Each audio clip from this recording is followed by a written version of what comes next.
Hello students, today's our topic is Newton law of motion and its application in sports. Chapter number 8 का ये हमारा last topic है Newton's law of motion.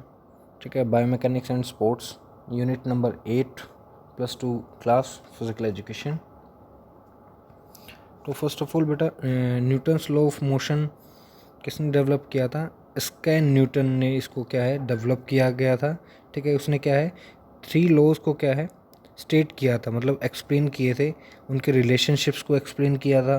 ठीक है, जो उनमें फोर्सेस का यूज़ होता है उनके बारे में एक्सप्लेन किया था, और क्या क्या मूवमेंट्स हैं उसमें, क्या क्या मूवमेंट्स हम उसमें यूज़ करेंगे, उन चीज़ों के बारे में एक्सप्लेन किया था न्यूटन्स लॉ ऑफ मोशन में. तो फर्स्ट लॉ जो हमारा आता है बेटा, वो आता है फर्स्ट लॉ ऑफ मोशन आता है, जिसको हम लॉ ऑफ इनर्शिया भी कहते हैं. इसका सिंपल वर्ड्स में ये कहना है कि जब तक कोई बॉडी अगर रेस्ट है वो रेस्ट में ही रहेगी. अगर कोई एक बॉडी या ऑब्जेक्ट अगर एक मोशन में है तो कंटिन्यूसली मोशन में रहेगा अनटिल एंड अनलेस, जब तक उस पर कोई एक्सटर्नल फोर्स एक्ट ना कर दे. फॉर एन एग्जांपल, एक बॉल अगर फ्लोर पे रखी हुई है, फुटबॉल, जब तक कोई प्लेयर उस बॉल पे अगर किक नहीं करेगा या कोई फोर्स उस बॉल पे नहीं लगेगी, वो तब तक मोशन में नहीं आएगी. और एक बारी वो मोशन में आ गई तो जब तक वो रुकेगी नहीं, एक कांस्टेंट वेलोसिटी पे क्या है कांस्टेंट मूव करती रहेगी जब तक कि उस पर कोई एक्सटर्नल फोर्स एक्ट ना कर दे. तो ये हमारा बेसिकली न्यूटन्स का फर्स्ट लॉ ऑफ मोशन था. ठीक है, अब इसका एप्लीकेशन इन स्पोर्ट्स में हम एक एग्जांपल फुटबॉल का ही दे सकते हैं कि एक बॉल एक फ्लोर पे रखी है, एक ग्राउंड में रखी है, फील्ड में रखी है. ठीक है, वो जब तक मूव नहीं करेगी जब तक उस पर कोई किक ना करे. ठीक है, एंड किक करने के बाद जब वो एक बॉल मोशन में आ गई, वो जब तक नहीं रुकेगी जब तक उस पर कोई एक्सटर्नल फोर्स नहीं लग जाए. अब सेकंड लॉ ऑफ मोशन हमारा लॉ ऑफ एक्सेलरेशन भी हम उसको कहते हैं. इसमें बेसिकली बेटा a change in the acceleration of a body is directly proportional to the force acting on it and ठीक है and inversely proportional to the mass of the body. Directly proportion तो क्या है, उसकी जो फोर्स उस पर एक्ट हो रही है वो डायरेक्टली क्या है प्रोपोर्शनल होगी, और इन्वर्सली प्रोपोर्शन होगी उसके बॉडी मास से. फॉर एन एग्जांपल, एक हाइट से मैंने एक ऑब्जेक्ट को क्या है ड्रॉप किया, और उस ऑब्जेक्ट का जो मास है, जो वेट है, वो ज़्यादा है. ठीक है, तो उसकी स्पीड उतनी ही ज़्यादा होगी ऊपर से नीचे गिरने में.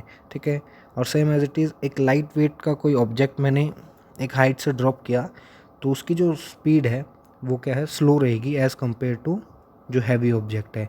तो इसमें हम इसको ऐसे भी डिनोट कर सकते हैं F = ma. ठीक है, फोर्स = मास इनटू एक्सेलरेशन. हम इस तरह से क्या है हम उसकी फोर्स को कैलकुलेट कर सकते हैं.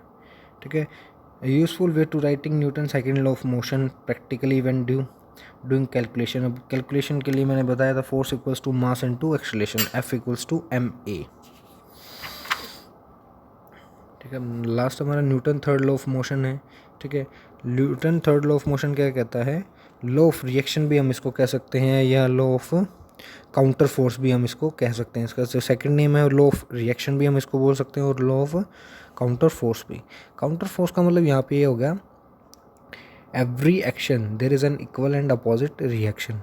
ठीक है, काउंटर फोर्स का मतलब यही हो गया कि every action there is always an equal and opposite reaction. For an example, when a tennis player hit a ball, ठीक है, the racket exert a force. जब एक टेनिस प्लेयर किसी बॉल को हिट करेगा तो जो रैकेट है बेटा वो भी क्या है सेम उतनी ही फोर्स लगाएगा जितनी फोर्स से वो बॉल उस रैकेट पे हिट हुई है, उस उतनी ही सेम फोर्सेस से वो रैकेट भी उस बॉल को क्या है पुश करेगा सामने की तरफ. ठीक है, the ball exert equal and opposite force on the racket. ठीक है, जितनी रैकेट ने उसके बॉल के ऊपर जो फोर्स एक्ट की है, same as it is ball भी उतनी ही फोर्स उस रैकेट पे एक्सर्ट करेगा, एक्ट करेगा. ठीक है, तो ये हमारा Newton third law of motion था. ठीक है, द रैकेट एक इसको और थोड़ा सा एक्सप्लेन करते हैं.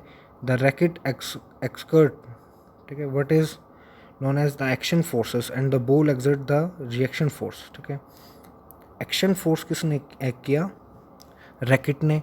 ठीक है, और रिएक्शन फोर्स किसने एग्जर्ट किया, बॉल ने किया. ठीक है, which is felt by the player, जो कि कैसे पता चला, जो फील किया प्लेयर ने, जो जिसके हाथ में रैकेट है. In the increase resistance at the time the racket strike the ball, और ये कब फील किया, जब वो बॉल उस रैकेट पे स्ट्राइक हुई। इसका एक एग्जांपल और ले सकते हैं। अगर किसी बॉल को मैं अगर एक हाइट से ड्रॉप करूँगा, जब वो उस फ्लोर पे टकराएगी तो सेम एज इट इज़ जो जितना फोर्स उस बॉल ने उस ग्राउंड पे या फ्लोर पे एक्ट किया, same as it is floor या ग्राउंड ने भी सेम एज इट इज़ उस बॉल पे ही इक्वल एंड अपोजिट रिएक्शन किया या फोर्स एक्सर्ट की। ठीक है, तो ये हमारे 3 लॉज ऑफ न्यूटन्स के लॉज थे जो हमने डिस्कस किए थे। और इसमें जो हमारा फ्रिक्शन है, फ्रिक्शन एंड स्पोर्ट्स, ये हमारा CBSE से डिडक्ट हो चुका है, तो इसके बारे में हम डिस्कस नहीं करेंगे। तो इस चैप्टर में हमारे 3 टॉपिक्स है: meaning of biomechanics, importance of biomechanics, types of movement, flexion, extension, abduction और अडक्शन, एंड लास्ट हमारा जो टॉपिक था न्यूटन्स लॉ ऑफ मोशन, जिसमें 3 लॉज आते हैं: first law, second law and third law. जो फर्स्ट लॉ हमारा है law of inertia, second law of acceleration, third हमारा लॉ ऑफ रिएक्शन, या फिर सेकंड है law of counter forces. I hope you understand. Thank you.